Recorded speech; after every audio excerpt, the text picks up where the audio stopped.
Hello students, welcome to DV law classes. आज हम अपने कॉन्स्टिट्यूशन के दूसरे लेक्चर की तरफ बढ़ रहे हैं। और जैसा कि हमने पिछले लेक्चर में बात की थी कि आज से हम जो इम्पोर्टेंट आर्टिकल्स हैं हमारे कॉन्स्टिट्यूशन के, उनके बारे में बात करेंगे। जो सारे प्रोविजंस हैं जिनके बारे में हमें अपने क्लैट प्रिपरेशन के लिए जानने की जरूरत है। तो चलिए इसी नोट पे स्टार्ट करते हैं। तो सबसे पहले हम ये देखते हैं कि जैसे हमने क्रिमिनल लॉ जब हम पढ़ रहे थे तो वहां पे हम सेक्शंस बोल रहे थे। हम आर्टिकल्स का यूज सिर्फ कॉन्स्टिट्यूशन में करते हैं, क्योंकि कॉन्स्टिट्यूशन ही वो ग्राउंड है जिसपे बाकी सारे लॉ बेस्ड हैं, बने हैं, अपनी वैलिडिटी वो करते हैं। इसीलिए ये एक ऑर्डिनरी लॉ नहीं है, ये एक फाउंडेशनल लॉ है। तो इसलिए सिर्फ हम कॉन्स्टिट्यूशन में जो सेक्शंस के बजाय वर्ड यूज करते हैं वो है आर्टिकल्स। तो आईपीसी में होते हैं सेक्शंस, सीआरपीसी में होते हैं सेक्शंस, लेकिन कॉन्स्टिट्यूशन में होते हैं आर्टिकल्स। मतलब ये फाउंडेशनल लॉ है।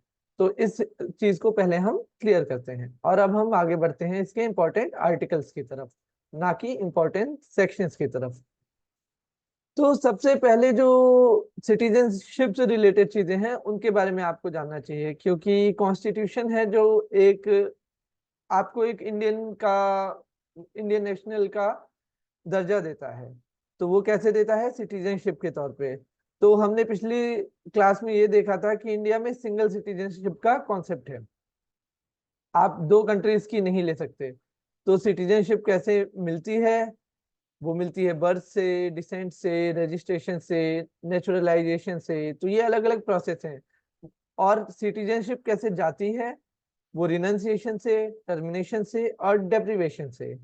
तो रिनंसिएशन का मतलब आप ऐसे समझिए, ये आपको याद रखना पड़ेगा कि सिटीजनशिप कैसे कोई आदमी अपनी सिटीजनशिप खो सकता है। तो या तो वो रिनाउंस करता है कि मैं अब इंडिया की नागरिकता को त्याग रहा हूँ, या फिर उसकी सिटीजनशिप टर्मिनेट हो जाती है। टर्मिनेट होने का मतलब ये होता है कि आप किसी इलीगल एक्टिविटी में इन्वॉल्व हैं, आप कोई टेररिज्म में इन्वॉल्व हैं, तो या आपने फ्रॉड या धोखाधड़ी से सिटीजनशिप ली है तो आपकी सिटीजनशिप टर्मिनेट हो जाएगी। ये सारे प्रोसीजर हमारे कॉन्स्टिट्यूशन में लेट डाउन किए गए हैं। और तीसरा तरीका है डेप्रिवेशन।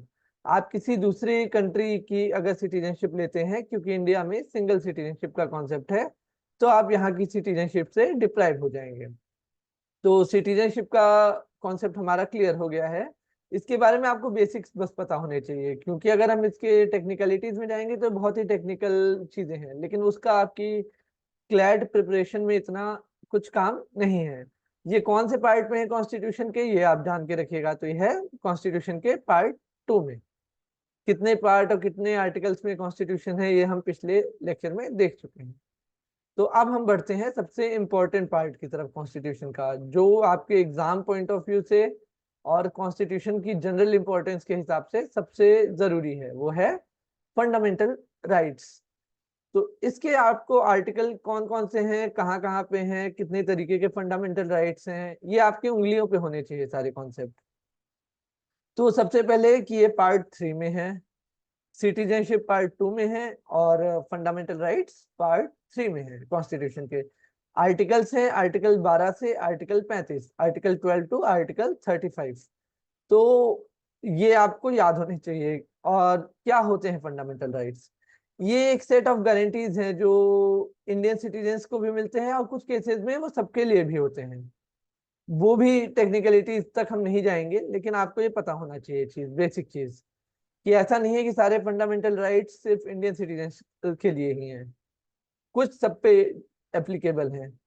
तो फंडामेंटल राइट्स क्या करते हैं? फंडामेंटल राइट्स हमें एक गारंटी देते हैं कि हमारी कुछ बेसिक चीजें हैं जो प्रोटेक्टेड हैं कॉन्स्टिट्यूशन के द्वारा, और जिनको स्टेट ऐसे ही नहीं खत्म कर सकता बिना किसी ड्यू प्रोसेस ऑफ लॉ के। क्योंकि जो कॉन्स्टिट्यूशन ने due process of law establish कौन करता है? वो इंडियन कॉन्स्टिट्यूशन करता है। तो इसमें जो ले डाउन किया गया है प्रोसेस, उसके हिसाब से ही इन राइट्स को टेक अवे किया जा सकता है सर्टेन कंडीशंस में, जिन पे हम आगे बात करेंगे। तो ये एब्सोल्यूट नहीं है भले ही, लेकिन सिर्फ रिस्ट्रिक्शंस जो है वो बहुत ही रीजनेबल हैं। और कौन कौन से फंडामेंटल राइट्स होते हैं, अब हम इस पे आगे बढ़ते हैं। तो जब हमारा कॉन्स्टिट्यूशन बना था तो 7 तरीके के फंडामेंटल राइट, 7 कैरेक्टरिस्टिक्स से 7 तरह के फंडामेंटल राइट्स थे। तो सबसे पहले राइट टू इक्वालिटी। जो आर्टिकल 14 से आर्टिकल 18 में है। राइट टू फ्रीडम आर्टिकल 19 से आर्टिकल 22 में। राइट अगेंस्ट एक्सप्लॉयटेशन जो है वो आर्टिकल 23 में दे रखा है। और right to freedom of religion article 25 से 28 तक में है। और कल्चरल एजुकेशनल राइट जो है वो 29 30 इन दो आर्टिकल्स में मेंशन है। राइट टू प्रॉपर्टी आर्टिकल 31 में है नहीं, था, ये रिपील्ड हो चुका है। अब ये एक फंडामेंटल राइट नहीं होके एक कॉन्स्टिट्यूशनल राइट है। ये डेटा भी आपको क्लियर होना चाहिए कि 44th अमेंडमेंट जो 1978 में आया था उसने इसे एक फंडामेंटल राइट की जगह कॉन्स्टिट्यूशनल राइट की जगह पे रख दिया था। तो अब राइट टू प्रॉपर्टी एक फंडामेंटल राइट नहीं है, ये एक कॉन्स्टिट्यूशनल राइट है जो आर्टिकल 300A में मेंशन है इंडियन कॉन्स्टिट्यूशन में ही। तो फंडामेंटल राइट और कॉन्स्टिट्यूशनल राइट दोनों अलग अलग होते हैं। फंडामेंटल राइट बहुत हायर डिग्री के होते हैं, उनको बहुत हायर लेवल का प्रोटेक्शन मिलता है हमारे इंडियन कॉन्स्टिट्यूशन से। और कॉन्स्टिट्यूशनल राइट्स उससे बाद के आते हैं, उसमें गवर्नमेंट इंटरफेयर कर सकती है क्योंकि गवर्नमेंट को अपने यूसेज के लिए, पब्लिक वेलफेयर के लिए, लैंड और इन सब की स्मूथ रनिंग चाहिए होती है। मान लीजिए कोई इंडस्ट्री लगानी है या कुछ लगाना है, इसीलिए फंडामेंटल राइट से ये कॉन्स्टिट्यूशनल राइट में आ गया। और आखिरी और बहुत इंपॉर्टेंट है राइट टू कॉन्स्टिट्यूशनल रेमेडीज, ये है आर्टिकल 32 ऑफ द कॉन्स्टिट्यूशन। तो अगर आपके कोई भी फंडामेंटल राइट्स का वायलेशन हो रहा है तो आपके पास कॉन्स्टिट्यूशनल रेमेडीज हैं जो कि कॉन्स्टिट्यूशन में ही प्रोवाइड कराई गई हैं। तो चलिए अब पहले फंडामेंटल राइट्स के सेट पे बढ़ते हैं हम, जो है राइट टू इक्वालिटी। इक्वालिटी यानी कि सब लोग लॉ की नजर में, कॉन्स्टिट्यूशन की नजर में बराबर हैं। सबके लीगल राइट्स का कॉन्स्टिट्यूशन इक्वल प्रोटेक्शन करता है। किसी भी तरह के डिस्क्रिमिनेशन का आपको सामना नहीं करना चाहिए रिलीजन के बेस पे, रेस, कास्ट या बर्थ के प्लेस के बेस पे, तो सब बराबर हैं। Right to equality. तो तीन सबसे इंपॉर्टेंट जो हमारे फंडामेंटल राइट्स हैं, और वो तीन आर्टिकल आप याद रखिएगा। Article 14 which is related to right to equality, article 19 which is related to right to freedom, और article 21 which is related to right to life and personal liberty. तो ये तीनों मिलकर हमारे इंडियन कॉन्स्टिट्यूशन का गोल्डन ट्रायंगल बनाते हैं। ये तीन सबसे इंपॉर्टेंट फंडामेंटल राइट्स हैं जिन पे एक तरह से सारे फंडामेंटल राइट्स की एक बेस टिकी हुई है, और इन्हीं का सबसे ज्यादा तवज्जो दिया जाता है इन्हीं को। तो ये आप याद रखिएगा, ये गोल्डन ट्रायंगल है 14, 19 और 21। तो राइट टू इक्वालिटी में कौन कौन सी चीजों की इक्वालिटी की बात की गई है, अब हम ये देखते हैं। तो सबको इक्वल अपॉर्चुनिटी मिलनी चाहिए पब्लिक एम्प्लॉयमेंट में, जो गवर्नमेंट जॉब्स होती हैं और बाकी चीजें होती हैं। और नॉन डिस्क्रिमिनेशन की पॉलिसी है कि हम ये नहीं कह सकते कि हम महाराष्ट्र वाले लोगों को जॉब देंगे और यूपी वाले लोगों को नहीं देंगे। तो ये equal opportunity with non discrimination, ये लेट डाउन करते हैं हमारा राइट टू इक्वलिटी। अनटचेबिलिटी को भी अबॉलिश करने की बात की जाती है क्योंकि जब तक हमारे यहाँ पे जो कास्ट सिस्टम था उसने एक बहुत ही ज्यादा डिस्क्रिमिनेशन को हमारे सोसाइटी में बना दिया था। लेकिन ये अबॉलिश करता है अनटचेबिलिटी को ताकि सब इक्वली रह सकें। और अबॉलिश करता है टाइटल्स को। जो ब्रिटिश टाइम में एक पॉलिसी थी कि जो वो उनकी मदद करते थे, उनको सर की, नाइटहुड की, ये सब चीजों की टाइटल्स दिए जाते थे। तो हमारे कॉन्स्टिट्यूशन ने बहुत ही क्लियर किया कि सब इक्वल हैं और किसी को भी किसी टाइटल के हिसाब से वो नहीं किया जा सकता। लेकिन अगर टाइटल कंफर्म किए जाते हैं, जैसे भारत रत्न हो गया या बाकी टाइटल हो गए, तो वो प्रेसिडेंट की कंसेंट से होता है। इसीलिए आप देखेंगे जब किसी को पद्म भूषण मिलता है, पद्मश्री मिलता है या भारत रत्न मिलता है, तो वो प्रेसिडेंट की कंसेंट के बाद मिलता है और प्रेसिडेंट देता है। तो ये हमारा पहला सेट ऑफ फंडामेंटल राइट्स है, राइट टू इक्वलिटी। आर्टिकल है 14 से 18। मुझे लगता है अब हम अगले फंडामेंटल राइट की तरफ बढ़ते हैं। तो ये है राइट टू फ्रीडम। तो वो बात कर रहा था बराबरी की, ये बात कर रहा है आजादी की, फ्रीडम की बात कर रहा है। तो किन चीजों की आपको आजादी होनी चाहिए। और एक चीज हमें और देखनी चाहिए कि जो क्या कहते हैं राइट टू इक्वलिटी है, नॉन डिस्क्रिमिनेशन की जो पॉलिसी है उसमें एक चीज और है कि गवर्नमेंट डिस्क्रिमिनेट कर सकती है लेकिन पब्लिक वेलफेयर के लिए। जो हमारा रिजर्वेशन सिस्टम है जहाँ पे एससी एसटी ओबीसी को बेनिफिट दिए जाते हैं क्योंकि वो डिप्राइव्ड हैं सोशली और इकोनॉमिकली, तो रीजनेबल डिस्क्रिमिनेशन की इजाजत है जो भी कॉन्स्टिट्यूशन में लेट डाउन किया गया है प्रोसेस उसके हिसाब से ही, और किसी तरीके से डिस्क्रिमिनेट नहीं किया जा सकता है। तो चलिए अब राइट टू फ्रीडम पे बढ़ते हैं हम। तो फ्रीडम है, आपको फ्रीडम ऑफ स्पीच है, एक्सप्रेशन की फ्रीडम है, आप पीसफुली असेंबल हो सकते हैं, क्योंकि आप देखते हैं कितने प्रोटेस्ट होते हैं हमारी कंट्री में, जंतर मंतर पे बहुत लोग जाते हैं। तो ये सारे राइट्स हमें कॉन्स्टिट्यूशन देता है, ये हम अपने मन से नहीं करते, वो हमारे फंडामेंटल राइट्स हैं। हम एसोसिएशन और यूनियन बना सकते हैं, कितनी वर्कर्स यूनियन चल रही हैं, कितनी एसोसिएशन चल रही हैं, एम्प्लॉयज की एसोसिएशन, रेलवे एम्प्लॉयज की एसोसिएशन, तो ये सारे आते हैं हमारे राइट टू फ्रीडम से आते हैं। आप इंडिया में कहीं भी आ जा सकते हैं, ये भी हमारे क्या कहते हैं राइट टू फ्रीडम में आता है। आप इंडिया में कहीं भी रह सकते हैं, ये भी राइट टू फ्रीडम में आता है। कोई भी प्रोफेशन या ट्रेड प्रैक्टिस कर सकते हैं आप, ये भी राइट टू फ्रीडम में आता है। अब इसमें रीजनेबल रिस्ट्रिक्शंस होते हैं, और उन रीजनेबल रिस्ट्रिक्शंस का जो बेस होता है वो आपको समझना चाहिए। वो 3 पॉइंट्स हैं: स्टेट सिक्योरिटी, पब्लिक ऑर्डर और मोरालिटी। तो स्टेट सिक्योरिटी है, मान लीजिए कि अरुणाचल प्रदेश का कुछ एरिया है जो चाइना में है, चाइना के बॉर्डर पे है और बहुत सेंसिटिव एरिया है, तो वहां पे अगर मूवमेंट को गवर्नमेंट ऑब्स्ट्रक्ट करती है सिक्योरिटी के लिए, स्टेट की सिक्योरिटी के लिए इनर लाइन परमिट की जरूरत पड़ती है, तो वो रीजनेबल रिस्ट्रिक्शन है। अगर कोई कहे कि हम यूपी से बिहार नहीं जा सकते, तो वो रीजनेबल रिस्ट्रिक्शन नहीं है। पब्लिक ऑर्डर, कहीं पे लॉ एंड ऑर्डर की सिचुएशन है तो वहां भी रिस्ट्रिक्ट किया जा सकता है, जब सीआरपीसी की धारा 144 लगाई जाती है पब्लिक ऑर्डर को मेंटेन करने। या मोरालिटी, कुछ चीजें ऐसी होती हैं जो आप नहीं कर सकते, जिससे पब्लिक मोरालिटी डिस्टर्ब होती है और पब्लिक ऑर्डर डिस्टर्ब होता है। तो ये रीजनेबल रिस्ट्रिक्शंस हैं। रिस्ट्रिक्शंस एब्सोल्यूट नहीं, रीजनेबल हैं। एब्सोल्यूट के सेंस में होंगे या कब होते हैं वो हम आगे बात करेंगे, वो इमरजेंसी से रिलेटेड कुछ प्रोविजन है, जब हम इमरजेंसी की बात करेंगे तब करेंगे उसमें हम। और इसमें आर्टिकल 20 आता है, ये आप लॉ स्टूडेंट्स हैं तो आपको इसकी समझ होनी चाहिए, क्योंकि आगे जब आप क्रिमिनल लॉ पढ़ेंगे तो क्रिमिनल लॉ की जो एक फाउंडेशन है वो हमारा इंडियन कॉन्स्टिट्यूशन लेट डाउन करता है कि किसी भी इंसान को, जिसे हम बोलते हैं प्रिंसिपल ऑफ डबल जेपर्डी, तो किसी भी इंसान को एक क्राइम के लिए 2 बार पनिश नहीं करा जा सकता, उसे एक ही पनिशमेंट मिलेगी, एक उसके क्राइम के लिए है, एक उसके ऑफेंस के लिए। तो ये पहली चीज है।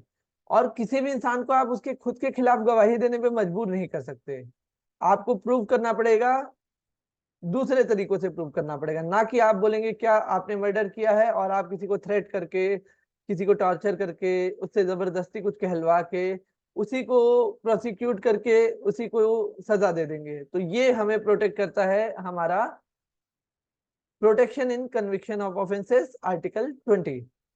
तो ये प्रिंसिपल ऑफ डबल जेपर्डी को ले डाउन करता है, और एक आदमी खुद के खिलाफ टेस्टिफाई करने के लिए कंपेल नहीं किया जा सकता। तो ये 2 प्रिंसिपल आर्टिकल 20 में ले डाउन किए गए हैं। तो अभी हमने जो चीजें देखी हैं, आप यहाँ पे कोशिश कीजिए कि ये जो प्रिंसिपल्स हैं, जैसे प्रिंसिपल ऑफ डबल जेपर्डी हो गया, ये सब आपको क्लियर होने चाहिए, क्योंकि इस पे आपके क्वेश्चन बन सकते हैं, इस पे छोटा सा पैसेज बना सकता है कोई, प्रॉब्लम बना सकता है।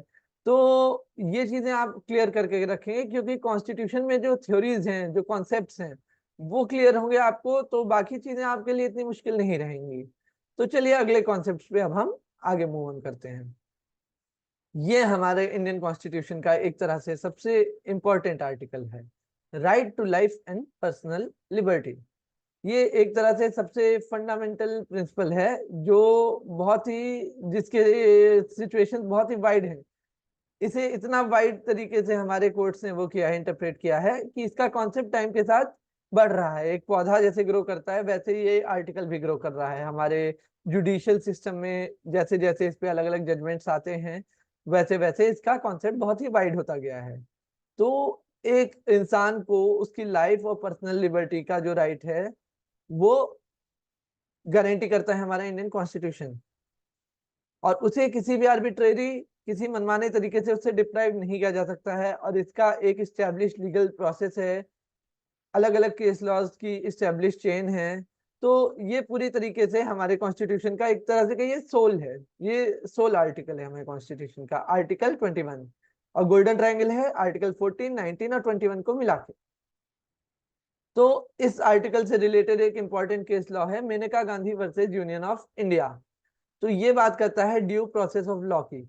और ड्यू प्रोसेस ऑफ लॉ ये होता है कि जो भी प्रोसीजर होना चाहिए वो जस्ट होना चाहिए, फेयर होना चाहिए, रीजनेबल होना चाहिए।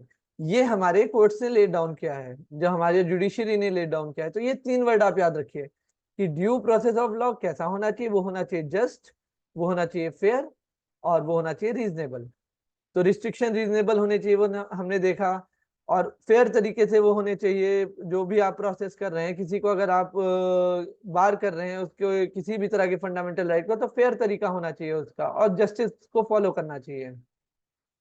तो ये देता है सिटीजन्स और नॉन सिटीजन्स को। जैसे मैंने बताया था ना, कुछ फंडामेंटल राइट्स हैं जो सिर्फ सिटीजन्स के लिए हैं, कुछ नॉन सिटीजन्स के लिए हैं।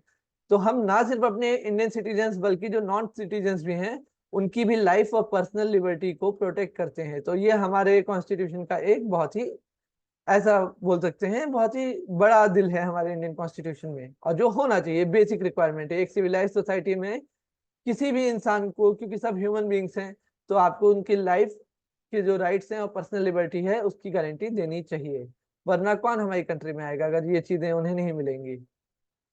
तो इस राइट को इतना वाइडली इंटरप्रेट किया है हमारे कोर्ट्स ने कि अब ये राइट है कि आपको सांस लेने के लिए साफ हवा मिले, सोने के लिए अच्छी नींद मिले। तो ये तरह तरह से बहुत सारी, आपको राइट टू फूड होना चाहिए, राइट टू शेल्टर होना चाहिए, आपकी लाइफ की डिग्निटी एक होनी चाहिए।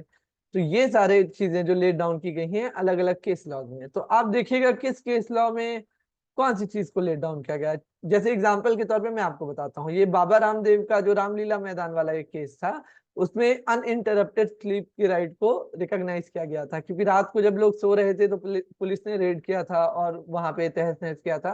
तो सुप्रीम कोर्ट ने लेट डाउन किया है। तो बाकी चीजों के बारे में आप देखिए कि राइट टू क्लीन एयर और right to clean and healthy environment, ये सब कहाँ कहाँ लेट डाउन किए गए हैं, कौन कौन से केस लॉ में किए गए हैं। तो ये आपके लिए हेल्पफुल होगा और आपको देखना भी चाहिए। तो चलिए अगले हम उस पर बढ़ते हैं। अब यहाँ पे अरेस्ट और डिटेंशन से प्रोटेक्शन की बात की जाती है। तो हर इंसान को गारंटी दी गई है कि उसे अरेस्ट अगर किया जा रहा है तो उसे इन्फॉर्म किया जाए कि उसके अरेस्ट के ग्राउंड क्या है, क्यों अरेस्ट किया जा रहा है। आप किसी को ऐसे उठा के नहीं ले जा सकते, आपको उसे इन्फॉर्म करना पड़ेगा कि ये है आपके अरेस्ट के ग्राउंड, ये है हमारा वारंट। और उसके बाद भी आप उसे एक लॉयर से कंसल्ट करने की, जो उसके मन मुताबिक एक लॉयर हो और रिप्रेजेंट कर पाए उसे और उसके राइट्स को मिलना जरूरी होता है। और बात यहाँ तक नहीं रुकती है, इसके आगे यहाँ पे बात आती है कि अगर आप उसे अरेस्ट कर रहे हैं तो 24 घंटे के अंदर मैजिस्ट्रेट के सामने आपको उसको पेश करना पड़ेगा, ताकि वो सही हेल्थ और सही बॉडी में है और आपने अरेस्ट करके उसे किसी तरह से टॉर्चर नहीं किया, किसी तरह से उसे हरास नहीं किया। तो ये हमारे क्रिमिनल जस्टिस सिस्टम का दूसरा पार्ट है। तो आप प्रोटेक्शन, हमारा इंडियन कॉन्स्टिट्यूशन देता है protection against arrest and detention भी, डबल जेपर्डी से भी प्रोटेक्ट करता है। तो ये सब चीजें हैं, और आपको अपने खिलाफ गवाही देने के लिए भी कंपेल नहीं किया जा सकता। तो क्रिमिनल जस्टिस के कितने सारे कॉन्सेप्ट हमारे फंडामेंटल राइट्स में इंश्राइंड हैं, यहाँ से आप देख सकते हैं। तो चलिए अब मूव ऑन करते हैं अगले उसकी तरफ। तो राइट अगेंस्ट एक्सप्लॉइटेशन, एक्सप्लॉइटेशन मतलब आप किसी का शोषण करते हैं, किसी को एक्सप्लॉइट करते हैं। तो ये एक्सप्लॉइटेशन हमारे ब्रिटिश टाइम के बाद और उसके पहले की जो हमारी पूरी हिस्ट्री है, जो राजे रजवाड़ों की हिस्ट्री थी, और अलग अलग टाइम पे अलग अलग तरीके से हमारी इंडियन सोसाइटी में एक्सप्लॉइटेशन था। वो चीजों की जो चीजें रह गई हमारे आजादी के बाद भी, फ्रीडम के बाद भी रह गई, उनको रोकना। क्योंकि ऐसा नहीं हुआ कि हमारा कास्टिज्म खत्म हो गया हमारे यहाँ से, या ह्यूमन ट्रैफिकिंग खत्म हो गई। तो किन किन एक्सप्लॉइटेशन से हमारा कॉन्स्टिट्यूशन प्रोटेक्ट करता है, इस पे आइए चलिए एक नजर डालते हैं। तो आर्टिकल 23 जो है वो ह्यूमन बीइंग को प्रोटेक्ट करता है फोर्स्ड लेबर से और बेगारी, बंधुआ। तो बॉन्डेड लेबर यानी बंधुआ मजदूरी, कि आप किसी का 100 रुपए उधार हैं और वो आपको उसके बदले बोले कि 1 महीने तुम्हें मेरे घर पे काम करना पड़ेगा, जबकि वो काम के लिए उसे ज्यादा पैसे मिलते, या वो ज्यादा चीजें डिजर्व करता था, फैसिलिटी डिजर्व करता था, सोशल सिक्योरिटी डिजर्व करता था, लेकिन आपने उससे बेगारी कराई, आपने उसे प्रेशर किया और उससे बेगारी कराई। तो ये एक जनरल प्रैक्टिस थी जो बहुत ही प्रेवलेंट थी, और अभी भी कुछ तरीकों से है, लेकिन हमारा कॉन्स्टिट्यूशन इसे प्रोटेक्ट करता है अब। तो आप किसी से बॉन्डेड लेबर नहीं करा सकते, ये आर्टिकल 23 कहता है। आर्टिकल 24 बात करता है बच्चों के बारे में, कि 14 साल से कम उम्र के बच्चों को आप किसी भी हजारडेस ऑक्यूपेशन में नहीं लगा सकते। लेकिन हमारे कंट्री में ये चीज भी इंडिपेंडेंस के बाद भी प्रिविलेंट रही, और कॉन्स्टिट्यूशन आज भी इस चीज को टैकल कर रहा है। और पूरी तरह से खत्म नहीं हुआ। ये हमारी सोसाइटी की जनरल रियलिटी है, ये आपको और हमें पता है। तो चिल्ड्रन को प्रोटेक्ट करने के लिए आता है हमारा आर्टिकल 24 कि फैक्ट्रीज, माइंस और ये सब, जैसे फिरोजाबाद में कांच का काम होता है, चूड़ियों का काम होता है, वो बच्चों के लिए कितना हार्मफुल होता है। तो इन सब जगहों पे बहुत सारे बच्चों को फैक्ट्रीज में रखा जाता है, केमिकल फैक्ट्रीज में रखा जाता है। जब आज हम यहाँ पे बात कर रहे हैं तो केमिकल फैक्ट्रीज की एक न्यूज आ रही है जहाँ पे बच्चों को काम कराया जा रहा है और उनके हाथ की स्किन और इन सब चीजों पे फर्क पड़ रहा है। तो ये प्रोटेक्ट करता है आर्टिकल 24, क्योंकि ये प्रोहिबिट करता है 14 साल से कम उम्र के बच्चों को किसी भी तरह के हजार्डियस ऑक्यूपेशन में, जैसे कि फैक्ट्रीज हो गई, माइंस हो गई। और जनरल एम्प्लॉयमेंट ऑफ चिल्ड्रन नहीं प्रोहिबिटेड है इंटायरली, लेकिन वो रूल है कि आप किस तरीके के काम करा सकते हैं, किस तरीके के नहीं। और इस बारे में आपको बेसिक चीजें पता होनी चाहिए कि 14 साल से कम उम्र के बच्चों को आप किसी भी तरह के हजार्डियस ऑक्यूपेशन में नहीं लगा सकते। ये हमारा कॉन्स्टिट्यूशन बात करता है। अब हम बात करते हैं, हमारी कंट्री में अलग अलग रिलीजन है और सब एक तरह से हार्मनी में बहुत ही लंबे समय से एग्जिस्ट कर रहे हैं। तो हमारा कॉन्स्टिट्यूशन भी फंडामेंटल राइट्स में right to freedom of religion को लेके आता है, ताकि वो हार्मोनियस वे जो है उसे और स्ट्रॉन्ग किया जा सके और सारे रिलीजन हमारी कंट्री में सेफ फील कर सके। तो आपको अपना रिलीजन की प्रैक्टिस करने की इजाजत है, प्रोपेगेट करने की इजाजत है, यानी कि आप उसे प्रचार भी कर सकते हैं उसका, अपनी कॉन्शियंस और अपना फ्री प्रोफेशन प्रैक्टिस और सब आप कर सकते हैं। कि अगर आपको नवरात्र के व्रत रहने हैं आप रह सकते हैं, अगर आपको रमजान में रोजा रखना है आप रह सकते हैं। तो ये सेफ गार्ड करता है। अब इसमें अलग अलग आर्टिकल क्या कहते हैं, तो आर्टिकल 25 इंडिविजुअल राइट्स, इंडिविजुअल्स के जो रिलीजियस राइट्स हैं उनको प्रोटेक्ट करता है। तो हमारे फंडामेंटल राइट्स ना सिर्फ हमारे एज अ सोसाइटी बल्कि एज अ इंडिविजुअल भी हमें एक गारंटी देते हैं प्रोटेक्ट करने की। ये बात भी आपको क्लियर हो जानी चाहिए। सिटीजन्स को भी देते हैं, कई केसेस में नॉन सिटीजन्स को भी देते हैं, सोसाइटी को एज अ होल भी देते हैं, कई केस में इंडिविजुअल को भी देते हैं। तो आर्टिकल 26 कहता है रिलीजियस डिनोमिनेशंस को देता है प्रोटेक्शन, की जो अलग अलग हमारे ऑर्गेनाइजेशंस हैं। आर्टिकल 27 कहता है कि टैक्स नहीं ले जाएंगे, अगर कोई अपने रिलीजन को प्रमोट कर रहा है तो एक तरह से टैक्स फ्री है रिलीजन को प्रमोट करना आप। और नो मैटर कौन सा रिलीजन है, वो हिंदू हो सकते हैं, मुस्लिम हो सकते हैं, सिख, ईसाई, जैन, पारसी, कुछ भी हो सकते हैं, तो सब प्रोटेक्टेड हैं। गवर्नमेंट उनसे टैक्स नहीं लेगी, रिलीजियस जो अपने काम कर रहे हैं। और वो अपने एजुकेशनल इंस्टीट्यूशंस बना सकते हैं, स्टेट फंडेड और प्राइवेटली एडमिनिस्ट्रेड जैसे भी वो हो, वो इस्टेब्लिशमेंट बना सकते हैं। तो ये right to freedom of religion हमें हमारे फंडामेंटल राइट्स में हमारा कॉन्स्टिट्यूशन प्रोवाइड कराता है, जो है आर्टिकल 25 से आर्टिकल 28 तक। अब इसके बाद आती है बात हमारे कल्चर की। जैसे अलग अलग रिलीजन है वैसे वैसे अलग हमारे कंट्री में कल्चर है। बहुत ही वर्सिटाइल कंट्री है इंडिया। ये किसी एक कल्चर या एक रिलीजन से बन के नहीं बनी है, बहुत सारा मिक्स है, अलग अलग तरह के लोग हैं, और उसी से हमारी कंट्री इतनी कलरफुल, इतनी अतरंगी सी लगती है। तो ये किन आर्टिकल्स में बात की गई है, आर्टिकल 29 है और आर्टिकल 30 है। तो ये माइनॉरिटीज के इंटरेस्ट को सेफगार्ड करने की बात करते हैं, उनकी लैंग्वेज को प्रोटेक्ट करने की बात करते हैं, उनकी लैंग्वेज से रिलेटेड जो स्क्रिप्ट है उसको प्रोटेक्ट करने की बात करते हैं, कल्चर को प्रोटेक्ट करने की बात करते हैं। तो किसी भी इंडिविजुअल को उसके रिलीजन, रेस, कास्ट या लैंग्वेज के हिसाब से स्टेट फंडेड एजुकेशनल इंस्टीट्यूट में आप एडमिशन देने से मना नहीं कर सकते, ये क्लियरली कहते हैं हमारे आर्टिकल 29 और 30। चाहे वो माइनॉरिटीज हो, रिलीजियस, लिंग्विस्टिक, किसी भी तरह की माइनॉरिटीज हो, माइनॉरिटीज भी तरह तरह की होती हैं, तो वो अपने एडमिनिस्टर कर सकते हैं एजुकेशनल इंस्टीट्यूट। जैसे अलीगढ़ मुस्लिम यूनिवर्सिटी हो गई, दिल्ली यूनिवर्सिटी में एक कॉलेज है सेंट स्टीफेंस, अलग अलग तरह के कॉलेज हैं दिल्ली यूनिवर्सिटी में जहाँ से मैंने अपनी पढ़ाई की है। तो ये एग्जाम्पल्स हैं, मैं आपको बता रहा हूँ, इससे आपको ये चीजें और क्लियर होंगी। और इसके बाद बढ़ते हैं हम अपने अगले फंडामेंटल राइट्स की तरफ। ये है राइट टू कॉन्स्टिट्यूशनल रेमेडीज। तो अब तक जितने भी फंडामेंटल राइट्स की हमने बात की, उनको अगर कोई छेड़ता है, उनको कोई नुकसान पहुंचाता है या उनकी प्रैक्टिस करने से हमको रोकता है, तो हमारे पास एक रेमेडी है, वो है राइट टू कॉन्स्टिट्यूशनल रेमेडीज। हमारा इन फंडामेंटल राइट्स का गार्डियन है सुप्रीम कोर्ट ऑफ इंडिया, जो प्रोटेक्ट करता है। तो आर्टिकल 32 को हमारे कॉन्स्टिट्यूशन को जिन्होंने ड्राफ्टिंग कमेटी के जो चेयरमैन थे डॉक्टर बी आर अम्बेडकर, उन्होंने कहा था heart and soul of the Indian constitution.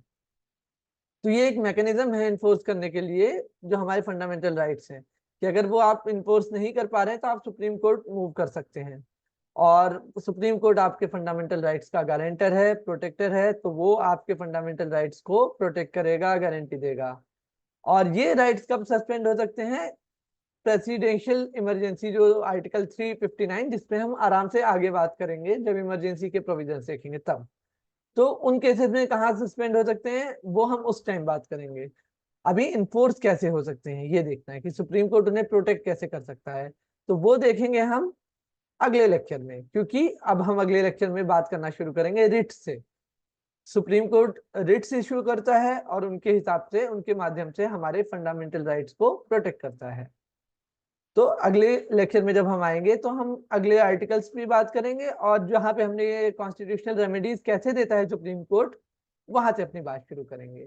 तो मुझे लगता है, उम्मीद है कि आपको ये लेक्चर पसंद आया होगा। और अगर आपको अच्छा लगा हो तो हमारे चैनल को लाइक और सब्सक्राइब करें, अपने दोस्तों के साथ शेयर करें। तब तक के लिए आपको थैंक यू।